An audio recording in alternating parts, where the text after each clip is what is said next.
Hello, beautiful souls. Hope you are doing good today. Hope you're staying home, staying safe, being healthy, wearing masks, wearing gloves once every time, and generally keeping safe. So, look at this. We have a guest. This is Elijah.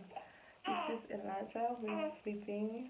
Um, I mean, waking up a little bit.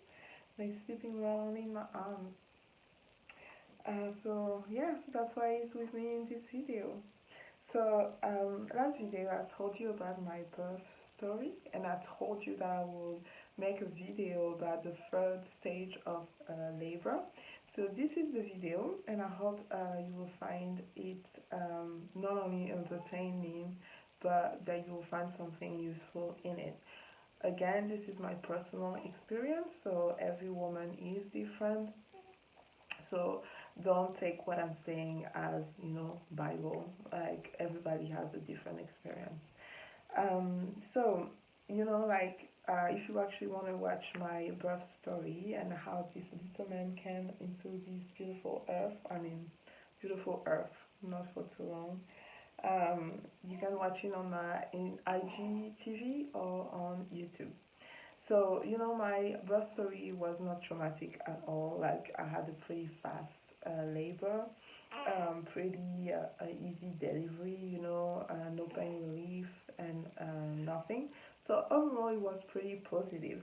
And I hope that if you're about to give birth, and I hope that your birth story is going to be positive too, because we need to hear more of the birth story. And I've heard since I was a teenager that giving birth was like the most excruciating pain ever. So I kind of like went into it knowing I will be suffering, even though I have a high pain threshold, and also I'm pretty in good health, so I rarely get sick. So in my head, I was also thinking, oh, it's gonna be, pretty easy. But the the pain of the birth is nothing compared to the third stage of labor. So I'm gonna tell you what it is. I mean, obviously, it's the after you give birth. So when you go online and you tap the third stage of labor, this is what you see. They're saying that it's after the birth of your child. This is when the placenta is delivered and you are able to start to bond with your baby. After your baby is born, the midwife may pull on the umbilical cord to deliver the placenta and may ask you to help by gently pushing. In my case, all that it's a lie. There was no gentleness. There was no like, oh. I mean, obviously you have your baby and you're doing skin to skin, but okay, let's go into my story. So, once my baby was out, once he was out, and they moved me from the bathtub, they put me on the bed, and so they put it on my chest, and we started having skin to skin. And in that moment as well, it's when obviously it's bonding. It's like you like keeping him warm, and um, but it's also the moment when you're starting to look for the nipple. So that's really cute. You can see him like trying to smell and then look going down for the nipple. So that's a cute moment. But while that you're doing that, down there they are busy working. So what's happening is that your placenta, which is the organ that helps sustain the baby when he's in your tummy, needs to be expelled. So they like obviously the baby is still attached to the placenta by the umbilical cord, and you have to keep the umbilical cord until like all the blood is pumped. Before you cut it, it's better. So they waited for that, and so they're like gonna pull on the umbilical cord to get the placenta out. So sometimes you can have some contractions as well that help push the placenta. I didn't have them. I don't remember having them. So they had to actually press on my tummy. When I say press, like that midwife put all the strength of the earth, mastered all the strength of the earth, as if she was Hulk and she was angry at me, and she pushed on my tummy to get that placenta out. Like when I'm telling you, like I've heard that the pain was more than the birth pain, like, and I thought that those women are like joking. It can't be. Yeah, like the pain when she pushed on on my tummy, like I hated that midwife. Like I never hated someone more than that midwife.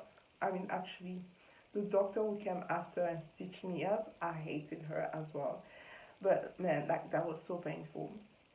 So eventually the placenta is out, and apparently I have a beautiful placenta or a beautiful belly. Like as in, like everything was like kind of tight.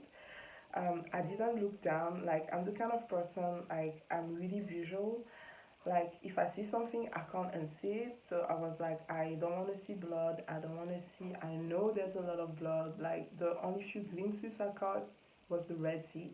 Like I don't want to look too much into detail. So do what you have to do. So I didn't keep my placenta. No, I didn't make like capsule out of it to eat it. No, I didn't want that. They took the placenta away. And then after, what they did is they put a catheter in me, like that I didn't have to worry about going to the toilet and peeing and all this kind of thing.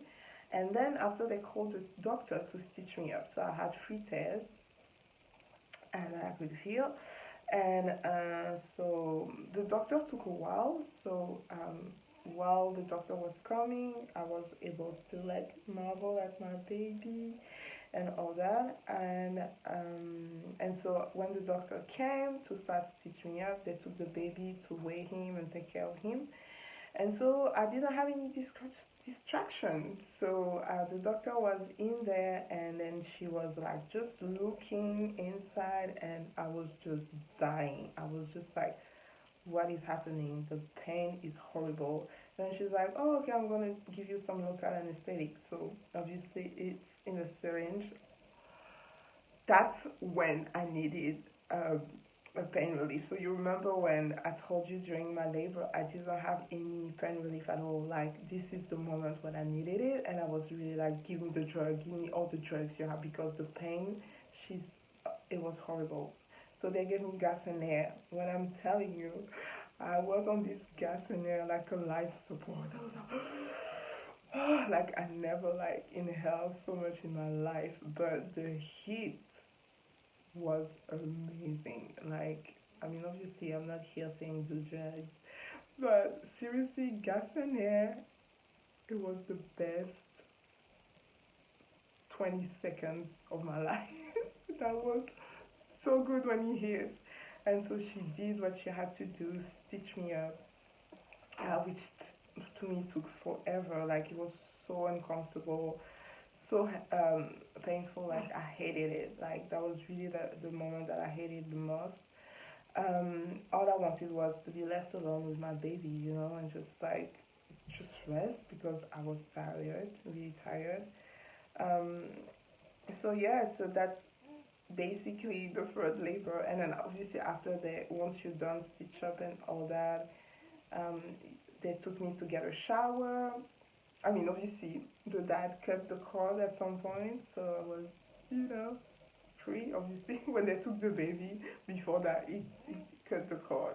Obviously, you don't know how to tell stories.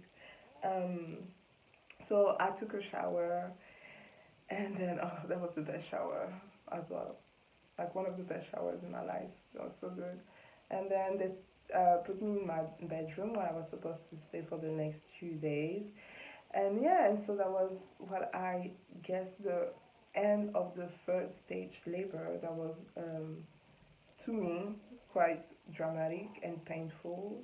I know it's worse for some other women out there, obviously, but for me it was like, if I was not prepared for that, for all that, for, like we don't talk about that. We talk about the pain of the labor and all that, exposing the baby, but we don't talk about after as much.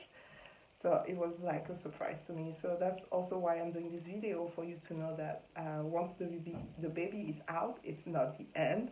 It's actually the start. And good luck. I mean, but yeah, that was that. And then after, it's everything that we call the postpartum, and I remember the first night, once my partner and my mom left me at the hospital with the baby, I was just like, dang, it dawned on me. I realized that the weight of the responsibility and how like I'm never gonna stop worrying about him ever. Like that's it, It's my little man, and that's forever. So that. That is crazy. But yeah, it's a great adventure, for sure, for sure.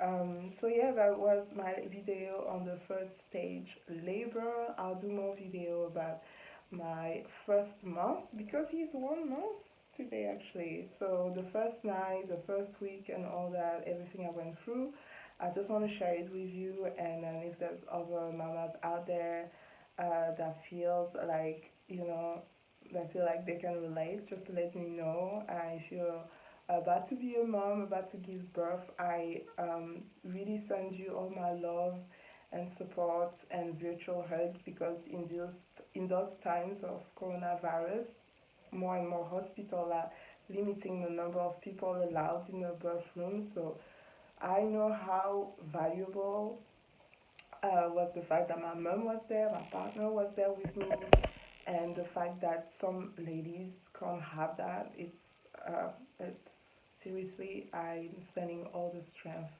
and just know that you can do it. Like your body is made to do it, so just trust your body, trust the process. Just focus on your baby, just your baby, and then just try to occult everything that's happening around you. Have your music, have a playlist, prepare a playlist, and have your music, and then just get into the music. And if you can have one person with you that you trust, do. If you can't, like, just like I believe in God, and so I was praying the whole time for his angel to be near me. And so, like, you can pray if you believe in God. If you don't believe in God, just like trust, like bring the best energy into the room, and hopefully everything's gonna be okay, and you're gonna meet the love of your life. So there you go. I'll see you in the next video, guys. Bye bye.